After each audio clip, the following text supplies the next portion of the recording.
תודה רבה שאנחנו נפגשים.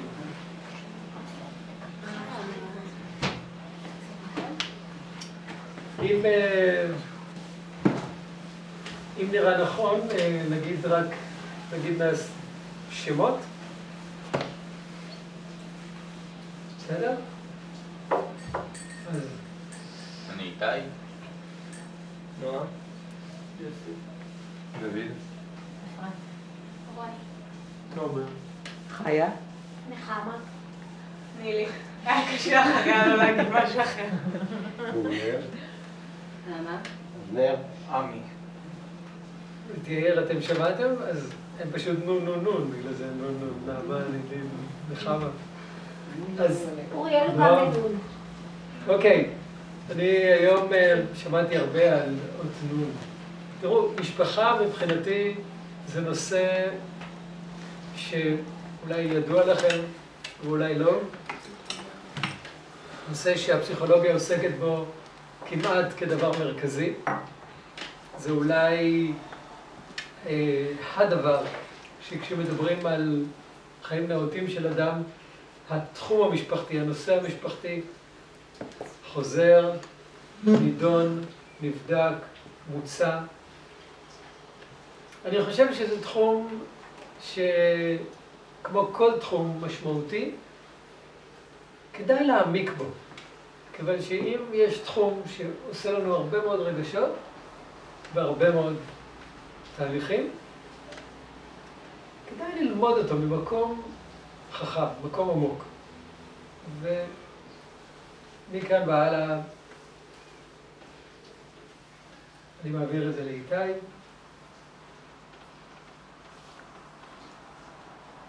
מעביר לי את האתגר. כן, מעביר לך. אתה תתחיל את האתגר. מעביר לי את האתגר למקום העמוק. כן. נדבר במקום עמוק, איתי. אתה יודע, אחרי זה אני אוכל לדבר שטויות. אתה תוכל להעמיק עוד יותר. לא, התכוונתי הפוך, אחרי התכוונתי. האם המילה להעמיק באה להחליף את המילה לחפור? המילה להעמיק באה את המילה לבדוק מבחינתי. לבדוק כל זווית, לא לקחת כמובן מאליו. אני חושב שהמילה לחפור באה לטטות את הבדיקה של המובן מאליו. אתה מתחיל לבוא לאנשים ולהגיד, לדבר עליהם מה שהם חושבים שכמובן מאליו, להגיד אולי זה כך, אולי זה כך, מה אתה חופר? זה מובן מאליו. אז זה לא חייב להיות מובן מאליו. בטח לא דברים שהם כל כך מרכזיים בחיים שלנו, כל כך כמו משפחה, שמכתיבים לנו כל כך הרבה דברים, כל כך הרבה כיוונים. צריך לבדוק מהרבה מאוד זוויות, מבפנים, מבחוץ, מהרבה מאוד הקשרים. לא נוכל לבדוק פה את כל הזוויות, את כל ההקשרים, אבל ננסה כמה זוויות. והכיוון שאנחנו לקחנו לעצמנו במפגשים הקרובים הוא הכיוון של האידיאל של הצלחה, של התמונה הזאת של מה זה להצליח, מה זה להתכוון לאנשהו של להצליח, ובחרנו להתחיל במשפחה המוצלחת, באידיאל של המשפחה המוצלחת, ולהתחיל לבדוק אותו מכל מיני זוויות. ואני חושב שאנחנו, למרות שאין הגדרה חד משמעית של מהי משפחה מוצלחת, ולמרות שאין לנו איזשהו במילון מהי, אני חושב שבחברה שלנו, החברה המערבית פחות או יותר, יש איזשהו מסר של מהי משפחה מוצלחת, שגם אם אנחנו לא תואמים לו, הוא די ברור לנו מהו המסר של החברה, מרגישים אותו בטלוויזיה, מרגישים אותו בעיתונים, מרגישים אותו בפרסומות, מרגישים אותו בתעמולת בחירות, מרגישים אותו באוויר. והמסר הוא פחות או יותר, אנחנו רואים ככה את התמונה, אני שמתי באתר של האירוע, תמונה של המשפחה שלי כזאת, שבמקרה הגיע צלם ונתן את התמונה הזו של 2.5 ילדים. אז לך גבר, אישה, יפים כאלה פחות או יותר, או יותר נכון, תואמים לאידיאל היופי שנמצא באיזשהו אזורים. אמור להיות להם כבר בית משלהם עם משפחה מוצלחת, אמורים להרוויח יפה, להיות עם מכונית חדשה, ילדים בריאים, יפים, תלמידים טובים, עוסקים בספורט כל המשפחה תמיד, זה חלק, כאילו, אוכלים פחות או יותר בריא, אבל לא טבעוניים, זה לא קיצוניים חס וחלילה, אבל אוכלים בריא, מודעים לעצמם. יש איזשהם יחסים ככה ברורים עם הילדים, הילדים הם ילדים צייתנים שעושים מה שאומרים להם, יוצאים כל סוף שבוע או לפעילות ספורטיבית או לטיול ביחד. יש לנו ככה, אפשר לדמיין את התמונה הזו ככה, ופחות או יותר מוסרים לנו, אם תחשבו על זה, עובדים מול התמונה הזו. הבעיה העיקרית בתמונה הזאת, ויש איתה הרבה בעיות, אבל הבעיה העיקרית איתה התמונה הזאת שהיא בלתי אפשרית. כמו שכל מי שיש לו משפחה, כמו שזה, יודע שזה לא יקרה. זה אף פעם לא קורה בדיוק ככה, תמיד חסר משהו. והחוסר הזה גורם איזושהי הרגשת תסכול בסיסית שמלווה, לא נגיד את כל המשפחות, אבל הרבה מהמשפחות. טוב לנו, יש לנו יופי של יחסים, אבל מה? אין לנו בית, אין לנו מכונית חדשה, חסר, אנחנו לא מתאימים. אנחנו מגיעים למפגש המשפחתי בשבת, וזה לא מתאים, כי מסתכלים עלינו, אתם לא... הרגשה כזאת שלא מתאימה. יש לנו את המכונית החדשה, את העבודה החדשה, אבל מה עם הילדים? כשאף אחד לא רואה, אז יש צעקות ויש ריבים וזה לא מסתדר, אז יש איזשהו תסכול. יש המון נקודות כאלה, חלק מהם עוד לא דיברתי, שמרגישות שזה לא מתאים, שזה מתסכל, המודל הסטטי הזה של המשפחה המוצלחת.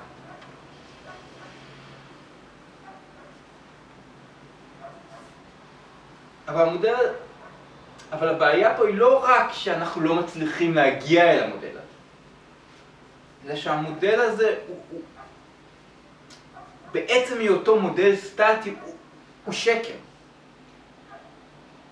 הוא שקר, הוא בלתי אפשרי מהותית לו.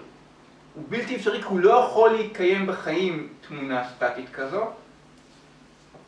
ואת זה אני ככה אנסה להדגים עכשיו. ולהדגים להתחיל להציע אלטרנטיבה. להציע אלטרנטיבה שבה אלטרנטיבה דינמית יותר, שבה אפשר להתנהל בלי לנסות להתאים לתוך קופסה. בלי לפרק את הקופסה הזאת שאף אחד לא באמת יכול להיכנס אליה.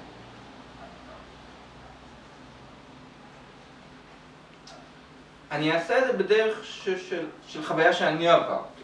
אני אשתמש פה בסיפורים מהמסורת ההודית, לא כי אני חושב בטח לא כי אני לוקח את הסיפורים האלה כאיזושהי אמונה שלי, רחוק מזה.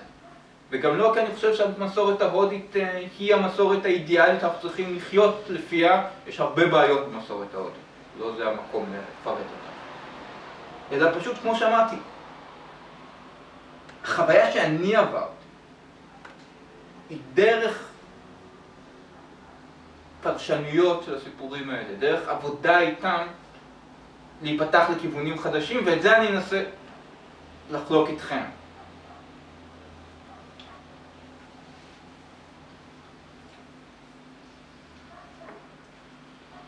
סיפורים שאני אספר הם סיפורים על שיבה ופארוותי. כבר יושב יותר מדי זמן, זה כבר סטטי מדי מבחינתי. אז תבינו, קשה לי עם... אתם רואים בתנועות ידיים שלי, קשה לי עם גבולות ברורים, אני צריך לפרק גבולות ברורים. הסיפורים הם על שיבה ופארוותי. שתיים מהדמויות המעניינות לדעתי במיתולוגיה הערבית. שיבה הוא דמות של פרוש. הוא מי שמסתובב, יש לי גם שיבה. שיבה הוא דמות של פרוש, מי שתובב מחוץ לחברה, מי שהולך ערום כמעט לגמרי, יחף עם שיער פרוע, אור של נמר לבוש רק באור של נמר על החלציים, נחשים על הידיים שלו, תלשון ביד. סליחה רגע.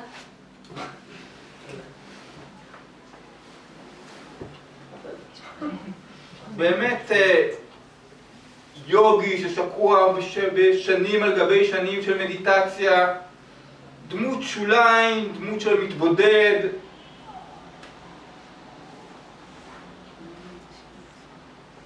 לעומתו, פרוורטי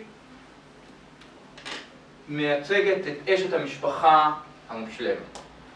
יש לאלה כל מיני ביטויים, הביטוי שלה כפרוורטי, הביטוי שלה כאשת משפחה. היא נאמנה לבעלה, היא סוגדת לבעלה.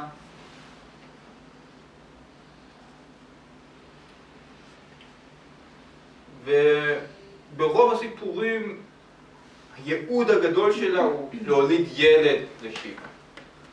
אז כביכול יש לנו פה דמויות מאוד סטריאוטיפיות. הגבר המתבודד, הפרוש, שהולך, שתשאיר אותי עם עצמי, האישה הנאמנה, מולידה ילדים. אבל כשמתחילים להיכנס לתוך הסיפורים, אנחנו נראה שהסטריאוטיפים האלה קצת מחליפים תפקידים, מתפוררים, וניתנת לנו תמונה יותר מורכבת של יחסים.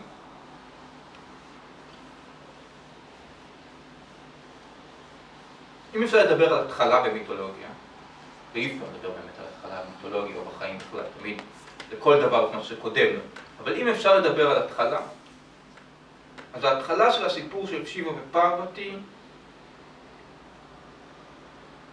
היא התחלה שבה שיבה נמצא במדיטציה ופרוורטי משרתת אותו במטרה לגרום לו לצאת מהמדיטציה ולהוליד את הילד שיציל את העולם משד שמאיים עליו. וכדי שזה יקרה, שולחים האלים את אל התשוקה, את קאמה, הוא מנסה לעורר את התשוקה בשיבה, הוא מצליח במידה מסוימת, אבל שיבה מתעוררת בו התשוקה, הוא פוגע בו חטא שקאמה יורה בו, הוא מבין שקאמה ירה בו את החטא, והוא שורף את התשוקה, יוצא אש מהעין השלישית של שיבה, שורפת את התשוקה, ופה היינו אמורים לחזור חזרה עוד פעם לאותה מדיטציה, ועוד פעם פרוורטי משרת אותו, ועוד פעם שקוע, בלי תשוקה. אם יש שאלות, משהו, להפריע. שקועים בסיפור. אז בנקודה הזאת, אבל פה אני קורא משהו מעניין. שיבה לא חוזר חזרה למדיטציה, להתכנסות. מי שפרוורטי מאוד כועסת, מאוכזבת, לא ברור מה, על זה ששיבה שרף את התשוקה. והיא זו שהולכת ומתיישבת ומתחילה לעשות מדיטציה. ופה היוצרות מתחלפים. במקום שהיא תבוא ותשרת את שיבה, שיבה מגיע ומבקש ממנה, תפסיקי לעשות את המדיטציה. תצאי מההתכנסות הזאת שלך פנימה ובואי אליי. ואחרי שהוא מגיע, הוא מגיע פעם אחת בתחפושת, פעם שנייה הוא מגיע כשיבה, ואז היא נעתרת, מוכנה להפסיק את המדיטציה, מדיטציה שכמעט משמידה את העולם המדיטציה של פרוורטי, כי היא מייצרת חום מאוד גדול.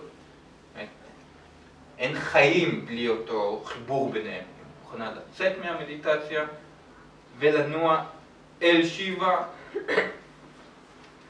ולהתחתן ולהתחיל את הזוגיות המאוד דינמית והמאוד סוערת של שיבה ופרוורטי. כבר פה אנחנו מתחילים לראות מודל שנותן מקומות הרבה יותר דינמיים מהתמונה הסטטית. מקום שבו כל אחד מבני הזוג יש לו מקום של התכנסות פנימה והאחר מגיע לחזר ולהוציא אותו פנימה, ואז זה יכול להתהפך. אין לנו פה תפקידים ברורים כבר. אין לנו גם מערכת סטטית שבה כולם מחייכים כל היום. כולם מושלמים. כולם יוצאים לעבודה, חוזרים מהעבודה, שותים את הקפה ביחד וזה. יש לנו מערכת שבה אחד מתכנס, כמעט מרסק את העולם, והשני או השנייה צריכים לבוא אליו ברבות הרגע, לחזר, לדבר, להוציא החוץ.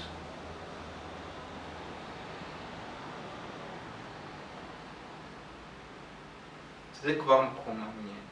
המקום העוד יותר מעניין, אני חושב, קורה, כשאנחנו מתחילים לבדוק את היחסים של שיבה ופרותי, את הסיפורים שלהם עם הילדים.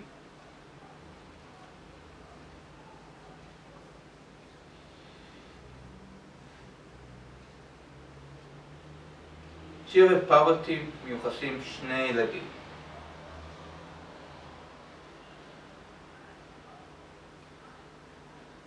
קרתיקיה וגנשה.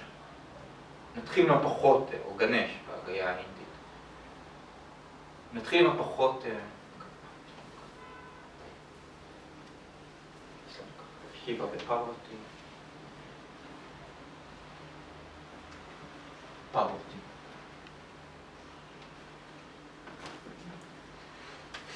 ויש לנו את קרתיקיה וגנשה. הסיפור על קרתיקיה, הפחות מפורסם, הוא סיפור קצת מופרע. זה מה שנקרא bear with me. אפילו בתוך המיתולוגיה ההודית, הוא נושא באחד הסיפורים המופרעים שנתקלתי בהם. אני אנסה ככה לעשות לו גרסה מעודנת קצת ומקוצרת להקשר שלנו. אבל הוא חשוב לי מאוד כדי מה שקורה פה. חשוב לי מאוד כי באמת ברמה האישית הוא סיפור שלמדתי אותו בדיוק כשנולדתי גם הילד שלי. הוא מדבר על אותה יציאה של שיבה מעצמו, מאותה התכנסות, דרך הילד אל החיים, אל העולם. מאותו מקום של הסתגרות, דרך הולדת הילד אל החיבור לחיים, חוויה של ניק. אבל מבלי שהוא מפסיק להיות אותו יוגי מתכנס, הוא נהיה באיזשהו, כמו שפרותי אחר כך עובר את המדיטציה, גם שיבה עובר את המדיטציה, והוא נשאר באיזה מתח שבו הוא מצד אחד מתחבר לעולם, מציל את העולם, מצד שני נשאר אותה דמות קיצונית, רדיקלית, שיכולה להתכנס ולהתנתק מהכל. המקום הזה, אני זוכר שהיה לי מאוד חשוב כשאני למדתי את הסיפור הזה. וקרתיקיה נולד אחרי ששיבה ופרותי מתחתנים, ומתחילים את הירח דבש שלהם, שעובר 1,000, 2,000, כמה, עשרות אלפי שנים, והילד לא נולד. מה קורה? האלים מתחילים, האלים בינתיים, יש את השד הזה שמאיים עליהם, האלים נכנסים לבעיה, והם מגיעים ומתחילים לקרוא לשיבה מה קורה? למה לא נולד ילד?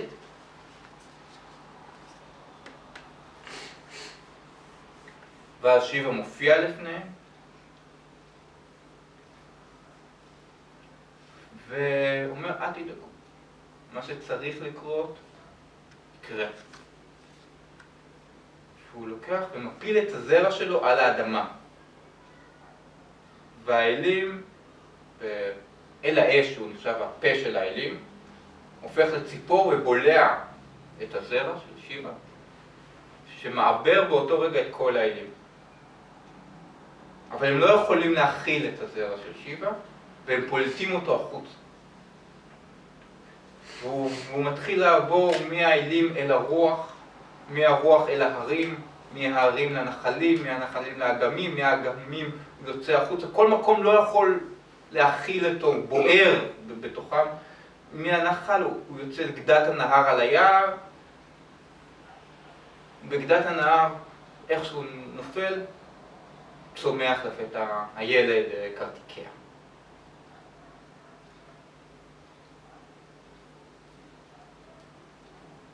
ואיך שהוא נולד, לפרוותי מתחיל להיות חלב בשדיים, זאת אומרת, היא מרגישה שנולד לילד. זה סיפור אחד. הסיפור השני הוא הסיפור על האל עם הראש של פיל, על גנשה או גנש, אני רגיל לגאיה הסנסקריטית. וגנשה, לבריאות, לבריאות, לבריאות, לבריאות, לבריאות, וגם לבאים, כן.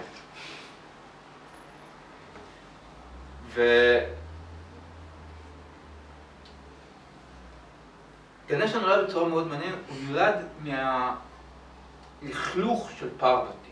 פרוותי מרגישה שאין לה שום דבר משלה. היא חיה בבית של שיבה, שומרים עליה, שומרים של שיבה, הכל טוב ויפה, אבל אין לה משהו שהוא שלה. היא מרגישה את זה בשיא העוצמה יום אחד שהיא מתקלחת, שיבה נמצא באחד המסעות שלו למדיטציה, והיא מבקשת מהשומר של שיבה, ראש הצבא של שיבה, פר ננדי, לשמור עליה, לשמור על הכניסה שאף אחד לא ייכנס. הוא שומר, אבל אז מגיע שיבה, וננדי כמובן בגלל שהוא השומר של שיבה, נותן לשיבה להיכנס, והוא בא ומפתיע אותה באמצע שהיא מתקלחת. וברגע הזה היא מבינה שום דבר בתוך הבית הזה הוא לא שלה. אין שום דבר שנאמן לה, היא הכל בתוך המרחב הזה של שיבה. ולכן היא מייצרת בתוך האור שלה, בתוך הלכלוך של האור של עצמה, היא יוצרת גוש, ומהגוש הזה היא יוצרת ילד, נער, ובכוחות של פלאים, הופכת אותו ליצור חי. נער, ילד מושלם, יפה, חזק. ואת הילד הזה היא מבקשת לשמור על הבית. ועוד תמשיך וחוזר אחרי איזשהו מסע שלו.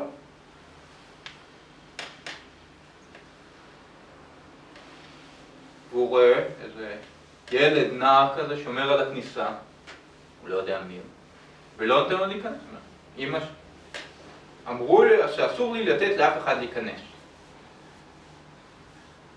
התחיל ויכוח, סיפור מאוד ארוך, מגיע צבאות שלמים, גנשה מביס את כולם.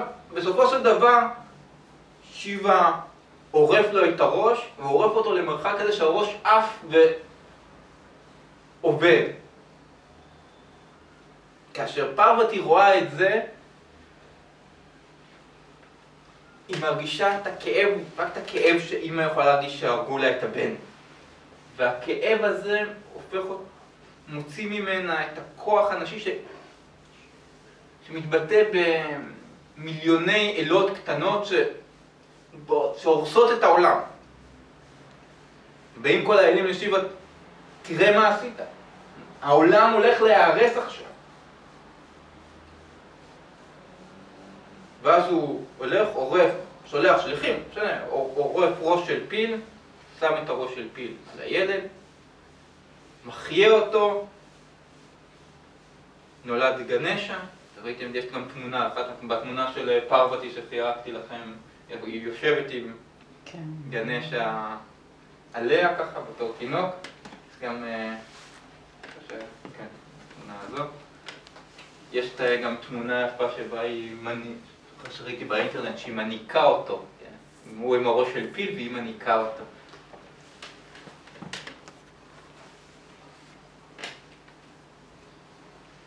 הסיפורים האלה מראים כמה דברים מאוד מעניינים. קודם כל מראים אחד דברים שיש פה חלוקה. יש ילד של שיבה, יש ילד של פרוותי. אנחנו לא אדישים או סטטיים או קבועים כלפי הילדים שלנו. יש רגעים של קרבה יותר לילד אחד. לא נעים להגיד. אנחנו הרי אוהבים את הילדים שלנו, אני מת על שני הילדים שלי. אבל יש רגעים של קרבה. יותר לילד אחד, פחות לילד אחד, כי החיים הם לא איזושהי מכל שאפשר לחלק אותו באופן שווה תמיד.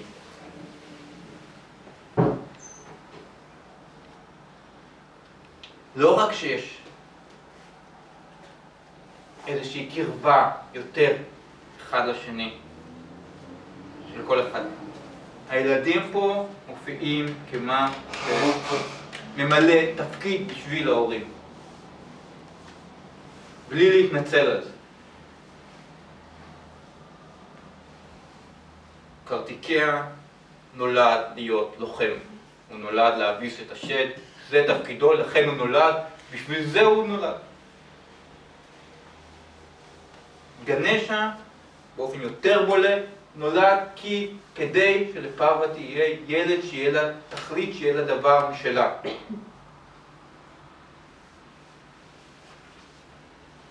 בלי להתנצל על הדברים האלה. כן, יש לו תפקיד בשביל פרותי. הוא לא בשביל עצמו, הוא בשביל פרותי.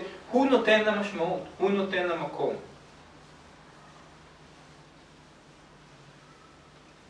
אבל זה לא, שוב, אבל זה לא סטטי לגמרי.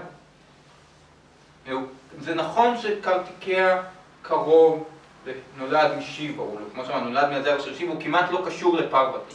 אבל כשהוא נולד, לפרותי יש חלב ושדיים. כי היא מניקה אותו, הוא קרוב, הוא גם אליה.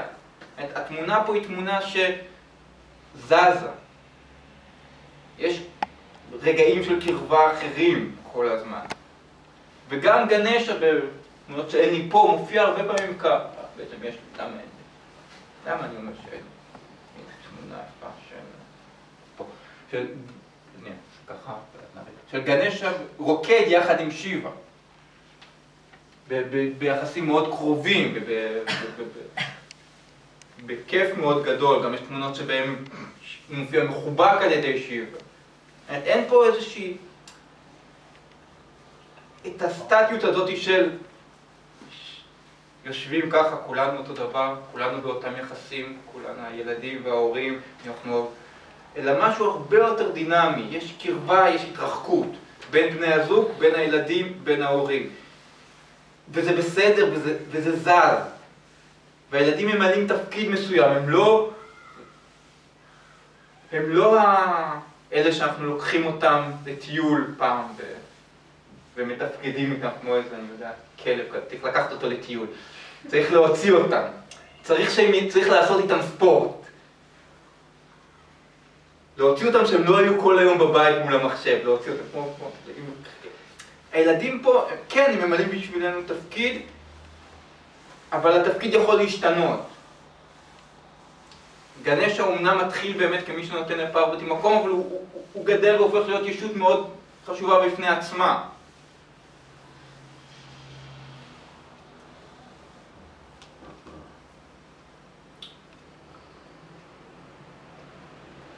וכל היחסים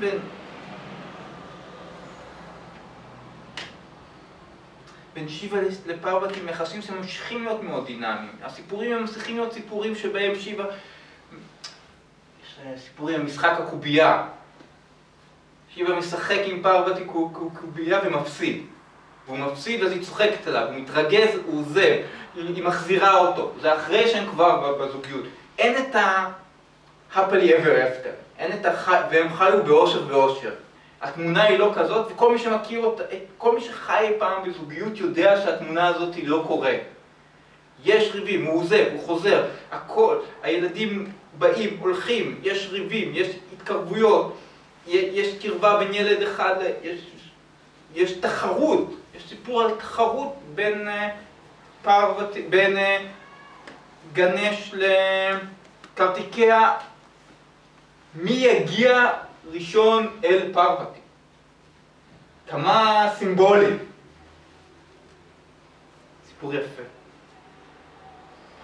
קרטיקיה כלוחם, תקיפו את העולם, ומי שיגיע כדי להגיע, תעשו תחרות בלהקיף את העולם ותגיעו אליי. וקרטיקיה יוצא ורץ, והוא רכוב על טווס, הוא לוחם, הוא מתקדם מאוד מהר, וגנש הוא יותר כבד ככה, הכלי רכב שלו זה עכברים. לוקח הרבה זמן להקיף את העולם על עכברים, אם אתה תנסה. והוא לא זז. הוא לא זז, הוא נשאר ליד פרוות. וקרתיקיה עושה את הכל בנורא מהר, והוא מגיע והוא רואה שגנש שלו עשה צעד אחד בכל הזמן הזה. ואז הוא אומר, צריך גם להבין, פרותי היא הטבע עצמה בתוך המחשבה ההודית. היא מייצגת את הטבע עצמו, את החיים, אלוהים עצמו. ואז הוא אומר, ואז הוא חוזר ואומר, הנה אני מגיע הרבה לפניו, וגנש אומר, לא, אתה לא מבין, ברגע שהקפתי אותה, הקפתי את העולם כולו. כמובן שבתחרות בין קרתיקיה לגנשה על מי יגיע הראשון לפרותי, גנשה מנצח. כמו שאמרנו, גנשה הוא הילד של פרותי.